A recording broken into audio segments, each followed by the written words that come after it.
سلامونه، هیله ده ښه بایست، ژوند په خیر وي. زما په ګډون لسګونه هغه دوستان چې د شرکیاتو ویډیوې خپروي په دې خاطر چې باید ولسونه عبرت ورڅخه واخلي او په دې پوه سي چې دا شرک دی. په داسې عقیده باندې انسان خدای مه کړه تر شرکه رسېدلی سي او دا ښکاره شرکیات دي.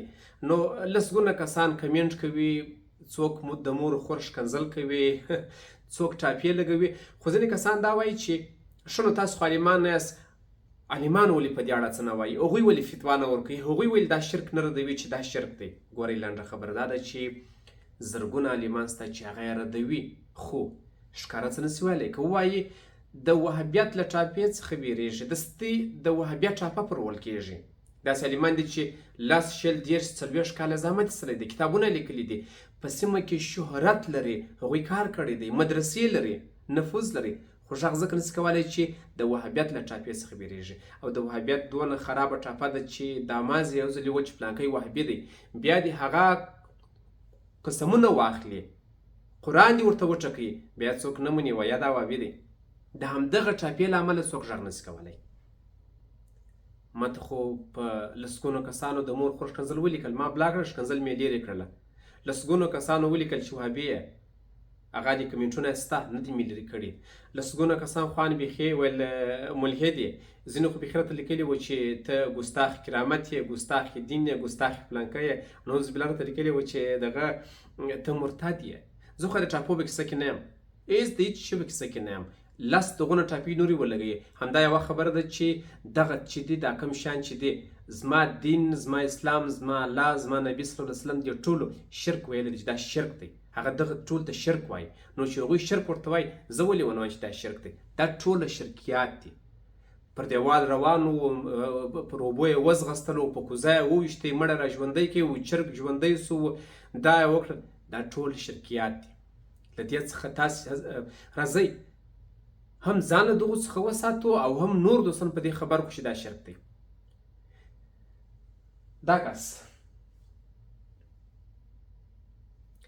کنداریان یې ټول پېژني، خو په ټول افغانستان کې خلک پېژني.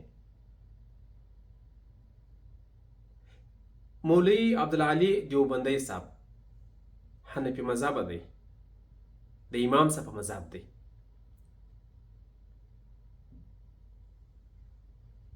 دی د حضرات مولوي صاحب په نوم ډېر مشهور دی، ځکه چې د طالبانو په تیر تحریک کې د په راډیو کې چې کومې خپرونې درلودې د سوال و جواب، نو د حضراتو د ډېر ویل په هره جمله کې، نو د حضراتو مولوي صاحب په نوم مشهور دی. په هر حال د ده یو کتاب دی، دا کتاب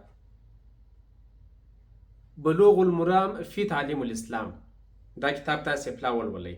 دا کتاب ما د طالبانو په تیر تاریخ کې لوستی و. زه ډېر کشر وم، د مکتب کې وم، په ښوونځي کې وم، کشر ما لوستی دی، بیا مې لوستی، کتلی مې دی. په دې کتاب کې دا د دغه شرکیاتو اړوند، دا د برلویانو اړوند ان نومونه یې ښولي دي چې پلانکی په پلانکۍ سیمه کې، پلانکی په پلانکۍ سیمه کې، دا ټول په نومونه یې ښولي دي چې دا ټول چې دی دا شرک ته کار کوي. هغوی دوی ته سامریان وایي، سامریان وایي دا سامریان دي. د مولوي صاحب د کتاب په 286 او 220 صفحه کې هغه وایي چې د حلقه کول دا شی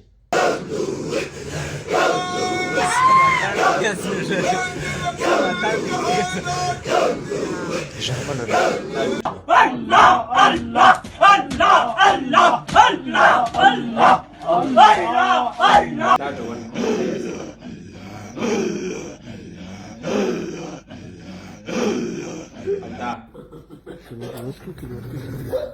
په هر حال داسې ویډیو خو بیخي ډېرې دي، په سلګونه زره ویډیو دي. دا پاتې چې موږ یې وینو، هغه چې په دربارونو کې ویډیو ورته سوي دي، دا خو بیخي تر حساب تیر دی.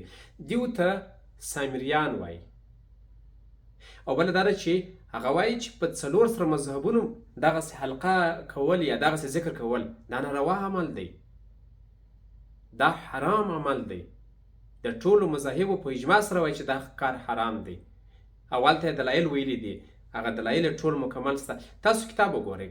په هر حال د کتاب په 202 پاڼه کې بیا د شرکیاتو کیسې دي چې چا څه وکړل، چا څنګه وکړل، دا کیسې راوړي دي. هلته یوه کیسه لیکلې ده وایي پیراني پیر صاحب پیراني پیر صاحب الله پاک ته ویل چې په دا پلاکي قبر کې چې کوم مړی پروت دی دا زما مرید دی، دا زما مرید به بخښې په داسې حال کې چې نه خپل خدای پیژني، نه خپل دین پیژني او نه خپل نبي صلی الله علیه وسلم پیژني. خدای به بخښې، که نه بخښې ټول دوږخونه در خرابوم. نو الله تعالی په جواب کې ورته وایي چې دوږخونه مه خرابوه، در بخښمه یې. دا کیسه هم کښې راوړې ده، 202 پاڼه ده دا کیسه هلته شته. یعنی مولوي صاحب عبدالعلي دیوبندی چې دی هغه حنفي مذهب و. الله تعالی دې پر ورحمېږي، خدای تعالی دې له ټولو مړو سره وبخښي. دا کوم شیان چې په حنفي مذهب پرې تړل سوي دي دا په حنفیت کې نسته، دا پسې تړل سوي دي، په مذهبونو پسې دا شیان تړل سوي دي. هغه ښه رد کړی دی. تاسې به دا کتاب مکمل ولولئ. دا څوک چې وایي چې دا زموږ د حنفیت د مذهب سلسله ده و چې دا شیان پکښې راتللی سي و چې عقیده دې داسې و فکر دې داسې، مولوي صاحب یې ردوي. ټول مولوي صاحب رد کړي دي. هغه کتاب تاسې کتاب ولولئ. په هر حال هغه کسان چې د تورو چرګانو، د تورو پسونو و، د تورو پیسو و، د دغه شیانو لپاره کار کوي او خلک تیر باسي، یو باید رسوا سي. چې په هره سیمه کې وي رسوا یې کړئ، د چا په کیسه کې مه کېږئ. که یې تاسې نه سئ رسوا کولی، ورڅه بیریږئ، نفوذ لري، کسان لري، شیان یې ماته راواست او نور یې ماته پرېږدئ. ثبوت و اسناد یې ماته راواست، نور یې ماته پرېږدئ.